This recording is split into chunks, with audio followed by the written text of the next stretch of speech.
আগামীকাল থেকে শুক্রবার সহ সপ্তাহে প্রতিদিন চলবে মেট্রো রেল। এছাড়া একই সাথে চালু হচ্ছে কাজীপাড়া স্টেশন।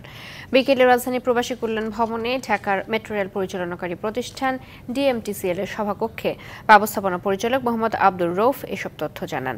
শুক্রবার মেট্রো রেল চলাচল করবে বিকেল 3:30 থেকে রাত 9টা পর্যন্ত, থাকবে 7টি ট্রিপ আর অন্যান্য দিন 198টি।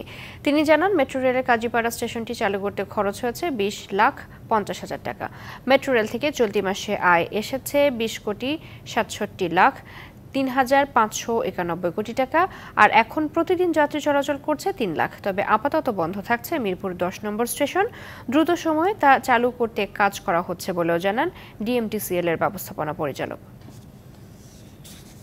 আগামী শুক্রবার অর্থাৎ 20 তারিখ 3:30 থেকে মেট্রো রেলের শনি শুক্রবারের অপারেশন উত্তর থেকে শুরু হবে এবং মতিঝিলে এটা শেষ হবে।